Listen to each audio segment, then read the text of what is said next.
I'm Reverend Dr. Katrina Foster, pastor of St. Michael's Lutheran Church, Amagansett, and Incarnation Lutheran Church, Bridgehampton, New York. I am openly gay. I don't use the word lifestyle because that sounds like it's a fashion choice, like, you know, I wear Prada shoes, which I don't. I am openly gay, which means that I'm just married and a mom and a pastor. I haven't always been open about my sexuality. Growing up in the South and being a Christian and being around a lot of Christian fundamentalists, I was terrified about sexuality of any kind, gay, straight, anything in between. But the only time I heard anything about sexuality, it was always don't, just don't. And if you're going to, there's the proper way to do it, which is you marry someone, not your gender, and carry on from there. So I never heard anything from my denomination, my church, about sexuality of any kind. When I would visit friends' churches, the pastors would rail against homosexuality, and they always seem to, you know, put an emphasis on the sexuality part of that, homosexuals. And so I knew at a very young age Leviticus by heart. I knew the story of Sodom and Gomorrah by heart. I knew what Romans said by heart. And I believed what I was told, which happened to be wrong. But I believed it. And when I was 15, I put a .357 Magnum in my mouth and was going to pull the trigger and blow my head off because I was completely convinced that God preferred me dead than gay. And something stopped me. And in retrospect, I know that somehow the hand of God came and kept me from pulling the trigger. It was in my mouth, the hand was cocked and everything. And I was able to take it out of my mouth, restore it to a safer position, and put it back into the gun cabinet, and I didn't die that night. And, you know, I struggled from that point on, though, about my identity and my faith, because I knew I loved Jesus. And I knew he hated me because I was gay. And you know, the thing about gay people in our country,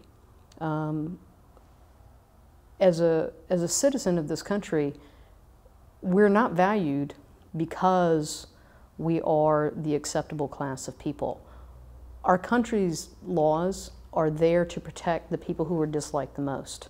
Whether it's somebody saying something unpopular, Paul Ryan, you know, put out this budget that everybody hates, most people hate. He's not going to be killed for it, you know, and he has the freedom to say what he wants to say. In our country, you know, our laws are there to protect those who are disliked the most, who either are unpopular or who'd say unpopular things, so that we have equal protection. And in the Christian faith, our identity as Christians comes in our baptism, not in our sexuality. You know, I baptize babies, and I don't say to the parents, have you figured out if this is a gay baby or a straight baby? It's a baby. It's a kid, and we bring this child to God, and God gives this baby everything. Inheritance with Christ, salvation, and hope. And God doesn't go, sorry, this one might be gay, you know. This one is now baptized, and that baptism is what makes that baby a Christian, not that baby's future sexuality, whatever that may end up being. Gay people are the only minority in this country that it's still acceptable to legislate against. And in my work, I've tried to be an advocate in as many ways as I possibly can be. I just had a field organizer from the Human Rights Campaign come and speak to our clericus about supporting marriage equity in New York State. Last year I went up on Lobby Day to help lobby state representatives. I chased Reverend Senator Ruben Diaz down the hall. He would not meet with us, and he happened to come, and he was my state senator at that time. He's a Pentecostal holiness pastor from the Bronx who was elected to state senate.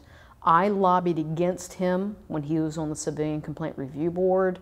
I was hated by the Pentecostal Hispanic community after that, because I was the only clergy person who stood up and said, you shall not put him on the Civilian Complaint Review Board, because at that time he was saying we should be rounded up and killed. And he was quoting Leviticus to justify his position. And I said, when I spoke before the city council, when they were considering whether or not to put him back on the Civilian Complaint Review Board, and the CCRB, by the way, fields and investigates complaints against the police for misconduct or brutality of any kind.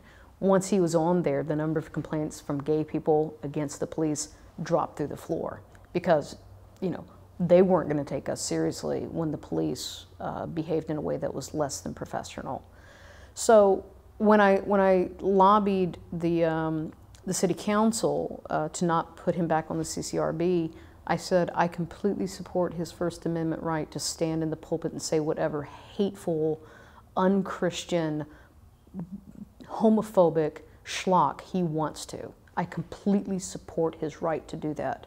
What I don't support is his right to infest a government agency with that same intolerant, non-democratic nonsense.